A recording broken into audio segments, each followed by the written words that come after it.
அடுத்து சோப்பனங்க எதிர்க்கணும். அப்போ தான் ஸ்டூடியோவில் ஓரளவு தோது பார்க்குறதுன்றது தோதாகும். ஓகே, ஏன் அப்படின்னா சோப்பனங்கியோட கதை, திரைக்கதை இப்போ அது சோப்பனங்க காசு கொடுக்குது படம் எடுக்கிறதுக்கு.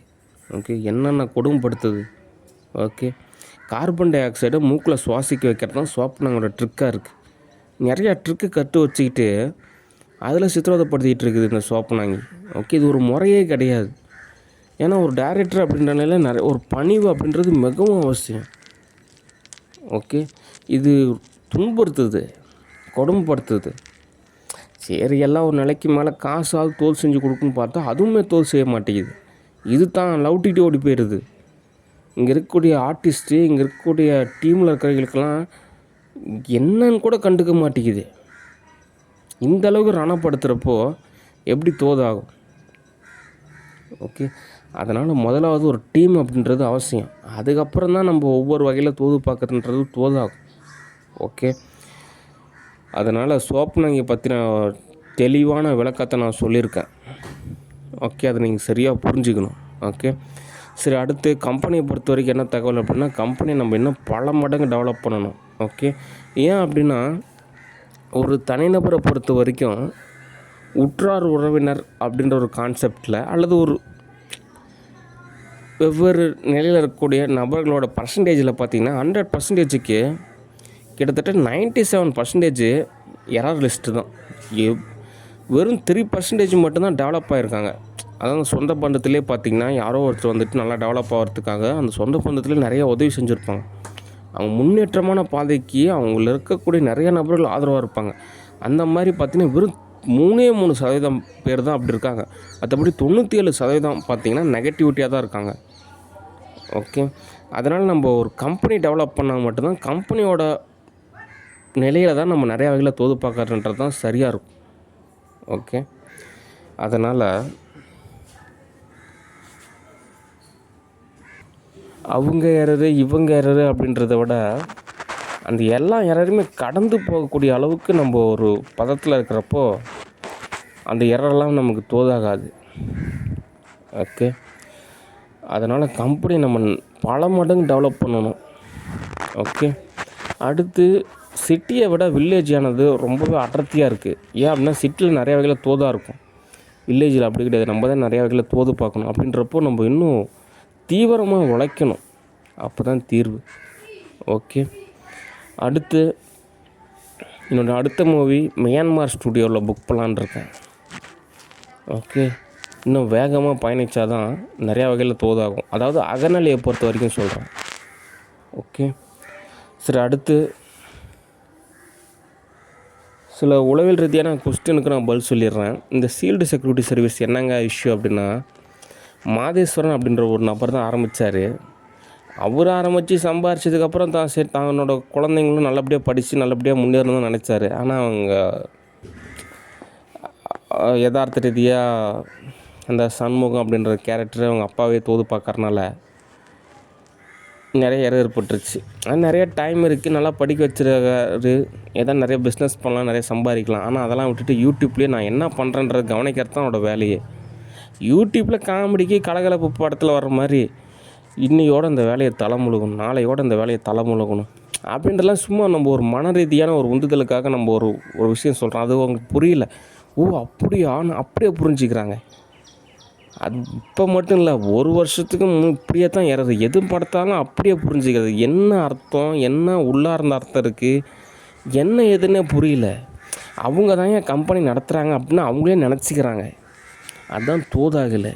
நான்லாம் ஒரு மாதிரி இருந்த நேரத்துக்கு பல கம்பெனியை தோது பார்த்துருப்பேன். கம்பெனிக்கெலாம் ஒரு ஆஃபீஸ் அமைச்சிருப்பேன். நிறையா பேருக்கு பிஎஃப் இஎஃப் நிறையா வகையில் தோது பார்த்துருப்பேன். நிறைய 8 hours டியூட்டியே கொண்டு வந்திருப்பேன். அடுத்த வகையில் தோது பார்த்துருப்பேன். இவங்களை பொறுத்த வரைக்கும் 300 கிடைக்குதா, 100 கிடைக்குதா, ஆளை மாற்றி விட்டுக்கிட்டே இருந்தால் காசு கிடைக்குதா, ஏதோ இருக்கிறத வச்சு போட்டிக்கலான்னு சொல்லி சம்பாரிச்சிக்கிறாங்க. அதனால இவங்க நல்லா பிழைக்கிறாங்க. ஆனால் இவங்க கூட வேலை செய்கிறவங்க எல்லாத்துக்கும் நரக வேதனை தான். ஓகே, அதுக்கு தான் அட்லஸ் நெட்வொர்க் ஆரம்பிக்கலான்னு நான் சொன்னேன். அதெல்லாம் நம்மக்கிட்ட காசு இருந்து நம்ம ஓரளவு தோது பார்த்தா தான் தோதாகும் அப்படின்ற மாதிரி நிலமை இருக்கிறனால அண்ணனுக்கு ஒரு ஊத்தாப்பன்னு சொல்லிட்டு போயிடுறாங்க. ஓகே. அதெல்லாம் இவர் என்ன பண்ணணும், காலையில் எல்லோரும் எல்லோரும் அசம்பிள் ஆகிட்டாங்களா, எல்லோரும் டியூட்டியில் இருக்காங்களா, ஓகே அவ்வளோதான். மந்த்தான சம்பளம் எல்லாத்துக்கும் கரெக்டாக கொடுத்துட்டோமா, அவ்வளோதான். மற்றபடி இவங்க ஏதோ ஒரு பொழப்பு பார்த்துட்டு போகணும். சும்மா நம்மக்கிட்ட இருந்து ஒரு 10 ரூபா கிடைக்குமா, 20 ரூபா கிடைக்குமா, ஏதோ ஒரு இன்னும் கொஞ்சம் இவங்ககிட்ட இருந்து ஏதோ 100 ரூபா கிடைக்குமா, இவங்களே சம்பளம் தராங்க, இவங்களே பிடுங்கன்னு நினைச்சா எப்படி? அதனால் தோதாக மாட்டேங்கிறாங்க. சாஃப்ட்வேர் இன்ஸ்டால் பண்ணுறாங்க, ஆமாம், அப்படியே மாதம் 5 லட்ச ரூபா சம்பளம் படிப்படியாக சொல்லித்தராங்க. அந்த சம்பளத்தை வச்சு மந்த்தான ஒரு சீட்டு போகிறத விட ரிஸ்க்கு தான். இவங்களே பொறாமப்படுறாங்க. சீட்டு போடக்கூடாது, நல்லா சாப்பிடக்கூடாது, நல்லா தூங்கக்கூடாது, நல்லா ட்ரெஸ்ஸு வச்சுக்கூடாது, அப்படியே எதுவுமே இல்லாத ஒரு அனாதை மாதிரி வந்து வேலை செஞ்சுக்கிட்டே இருக்கணும். அப்போ தான் நீங்களும் ரெகுலராக என்கிட்ட வேலை செய்வீங்க அப்படின்னு இவங்களே நினச்சிக்கிறாங்க. அப்படிலாம் யாரும் வேலை செய்கிறது ரொம்ப சிரமம். ஏதோ ஒரு நாள் செய்வாங்க, 2 நாள் செய்வாங்க. ஆனால் இது நிறைய கம்பெனிஸ்லாம் இருக்குது. 8 ஹவர்ஸ் டியூட்டி, மந்த்தான 18,000 ரூபா, 19,000 ஏன் 27,000 கூட கொடுக்குறாங்க. அவங்களுக்கும் ஃபேமிலி இருக்குது, நிறையா வசதி கொடுக்குறாங்க கம்பெனிலேயே, நல்லா டெவலப் ஆகுறாங்க. ஆனால் இவங்களை பொறுத்த வரைக்கும் இது வில்லேஜில் இருக்கிறாங்களா, அதனால் சும்மா ஏதோ ஒன்று தோது பார்த்துக்கிட்டு இருக்காங்க. ஓகே, அதனால் தோதாகலை. ஓகே, மற்றபடி ஸ்டூடியோவிலலாம் இன்வால்வ் ஆகாதீங்க. ஒரு ஆர்டிஸ்ட்டை நம்ம தோது பார்த்தோம்னா இவர் பாட்டுக்கு ப்ளே பாய் மாதிரி விளாட்றதுன்றது தோதாகாது. ஓகே, அது சரியே கிடையாது. ஓரளவு மெச்சூரிட்டியில் வாங்க வணக்கங்க அப்படின்னு சொல்கிறது அது வேறு. யார் யார் என்ன தகுதியில் இருக்கணுமோ அங்கே தான் இருக்கணும்.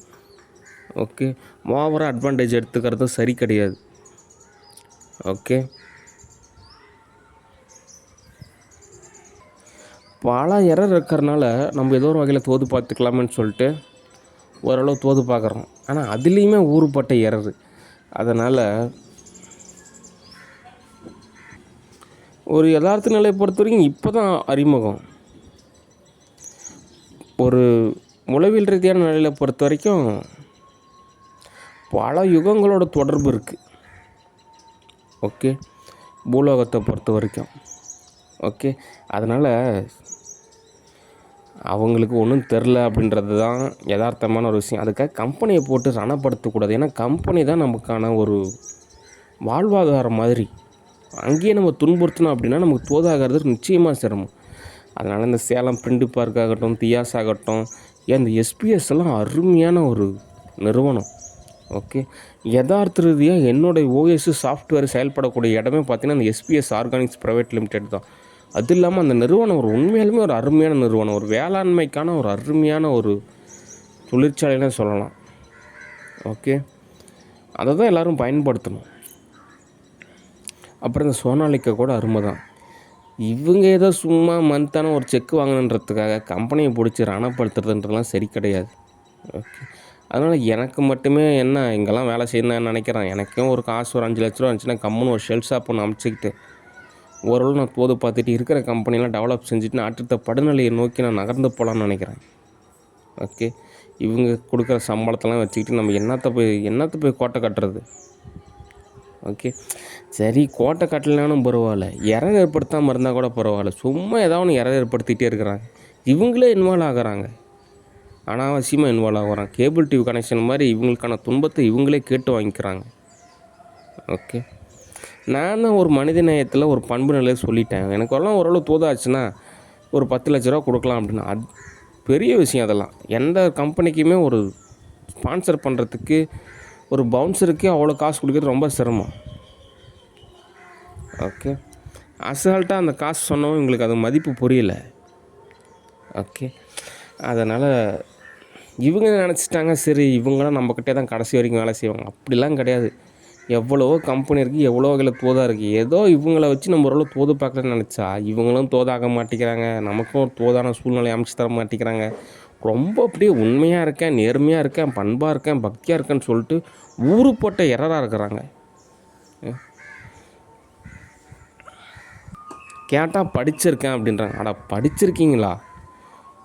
எவ்வளவோ அந்த மியூச்சுவல் ஃபண்ட்ஸு, ஆன்லைன் ட்ரேடிங்கு, எவ்வளவோ கான்செப்ட், எவ்வளோ வசதி இருக்குது, எவ்வளவோ சம்பாதிக்கலாம்.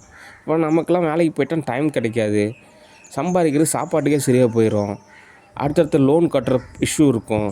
அது இல்லாமல் ஸ்டூடியோ இப்போ என்னோடய நிலையிலே நிறையா விஷயம் இருக்குது. இவங்களுக்கெல்லாம் அப்படி கிடையாது. காலையில் ஒரு 3 மணி நேரம் வேலை, சாயந்தரம் ஏதோ ஒரு 1 மணி நேரம் வேலை, மற்ற டைமில் சும்மா தான் இருக்கிறாங்க. அந்த டைமில் ஏதோ ஒன்று கற்றுக்கலாம், என்ன சம்பாதிக்கலாம், எப்படி நினைக்க மாட்டேங்கிறாங்க. ஊருப்பட்ட கௌரவ நிலையை நினச்சிக்கிறாங்க. மாதம் 500 கோடி ரூபா சம்பாதிக்கிறாங்கல்ல, அதனால் ஊருப்பட்ட கௌரவம். இதெல்லாம் உளவியல் ரீதியான ஒரு விஷயந்தான். ஓகே,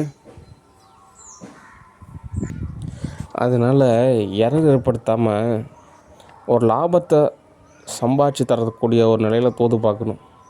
ஓகே, சரி, அடுத்த தகவல்.